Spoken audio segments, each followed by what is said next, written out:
Hello friends, competitive exams की तैयारी कर रहे सभी छात्रों के लिए मैंने क्या किया हुआ है, आज फिर से 5 वोकैब का एक छोटा सा सेशन बनाया हुआ है। देखिए, मुझे पता है कि आइडियम्स याद करने के बाद में आपका दोबारा पढ़ने का मन शायद उतना नहीं होता होगा कि आप फिर से ऑनलाइन इंग्लिश पढ़ें। इसीलिए मैंने आपका सिर्फ 5 मिनट के लिए एक छोटा सा सेशन बनाया हुआ है। ये 5 वर्ड हम लोग पढ़े धीमे धीमे पढ़ाएँगे और उनको ध्यान से पढ़ते रहेंगे, ठीक है। ध्यान दीजिएगा, नंबर फर्स्ट पर एक वर्ड लिखा हुआ है फ्रिवोलस। फ्रिवोलस क्या है? फ्रिवोलस जो वर्ड बना हुआ है वो बना हुआ है फ्रिवोल से। फ्रिवोल का मतलब होता है अनइम्पॉर्टेंट, यानी कि ऐसी कोई चीज़ जिस पर ध्यान देना बेहद ज़रूरी नहीं है, बिल्कुल ज़रूरी नहीं है।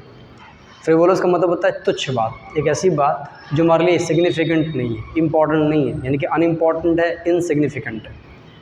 अब ज़रा ध्यान दीजिएगा, जैसे आपने सेंटेंस बोला हुआ है कि मैं सर की छोटी मोटी बातों पे ध्यान नहीं देता, तो आपका सेंटेंस क्या बनेगा? ध्यान दीजिएगा, आपका सेंटेंस बनेगा I never pay attention to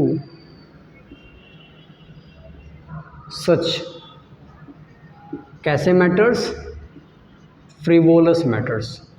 ठीक है, फ्रिवोलस मैटर्स, इसका मतलब ये है कि मैं ऐसी बातों पे ध्यान नहीं देता जो बेकार की हो। तो छोटी मोटी बातों के लिए हम लोग इंग्लिश में क्या बोल सकते हैं? Frivolous matter.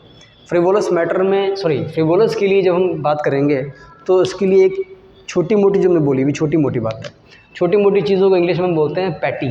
क्या बोलते हैं? पैटी। तो एग्ज़ाम में क्या करते हैं ये लोग?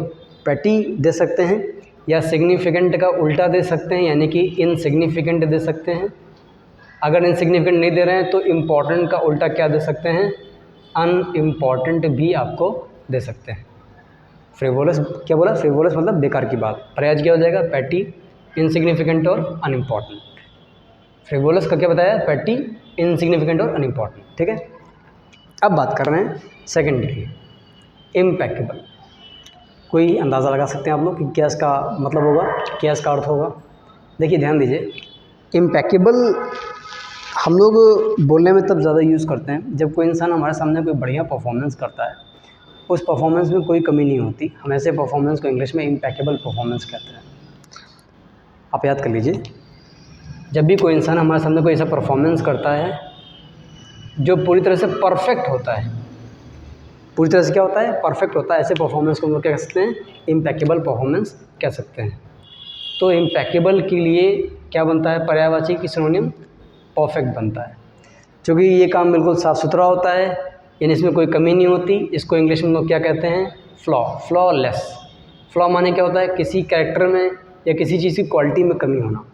तो जिसमें कोई कमी नहीं है वो क्या है? फ्लॉलेस।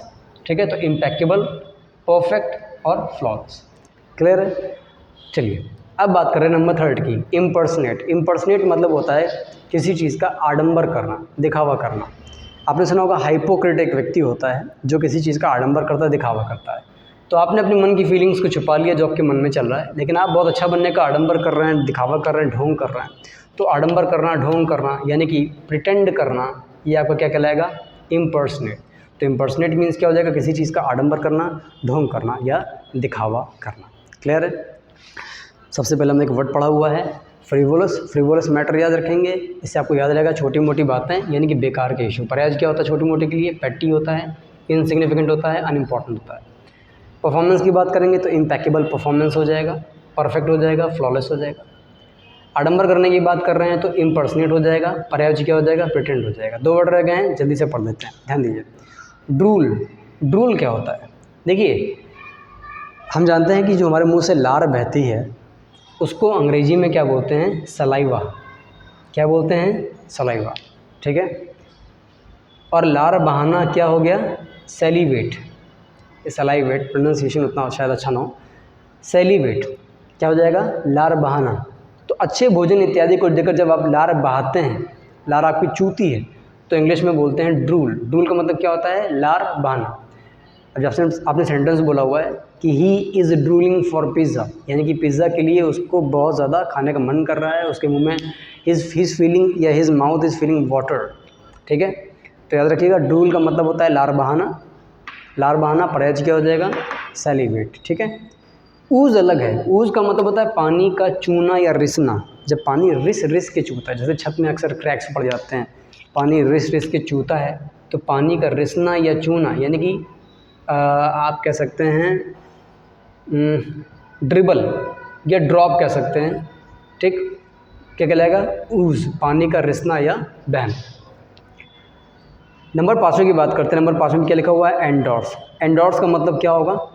एंडोर्स का मतलब हो जाएगा किसी चीज़ को सपोर्ट करना, किसी चीज़ का समर्थन करना। स्पेशली तब जब आप किसी प्रोडक्ट को एंडोर्स करते हो, उसकी पब्लिसिटी करते हो। जैसे आपने कई बार एक्टर्स को देखा होगा कि वो लोग किसी न किसी कोल्ड ड्रिंक का, किसी क्रीम का प्रचार करते रहते हैं कि आप ये करिए, ये आपके लिए ज़्यादा फ़ायदेमंद है। इंग्लिश में बोलते हैं एंडोर्स। तो एंडोर्स माने किसी चीज़ का क्या हो जाएगा? समर्थन करना हो जाएगा, उस चीज़ को प्रमोट करना हो जाएगा। यही कारण है बच्चों कि एंडोर्स को इंग्लिश में हम लोग ऑप्शन के तौर पे प्रमोट ले सकते हैं। क्लियर हो गया?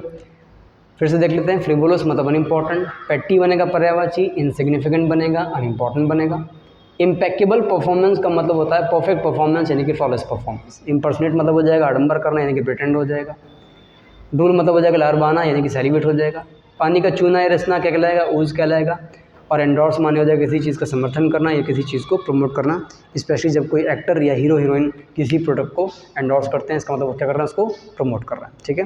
तो ये 5 छोटे से 5 या 6 हमारे सामने शब्द लिखे हुए हैं। कुछ मैंने इनके पर्यायवाची बता दिए हैं, आपने तैयार कर लीजिएगा और 1-2 बार देख लेंगे तो आपको ये दिमाग में बैठ जाएगा, ठीक है दोस्तों। बात करते हैं नेक्स्ट वन पे। फिर से हम लोग नए वीडियो के साथ हाजिर होंगे आपके सामने। इसको तब तक याद कर लीजिएगा। Thank you.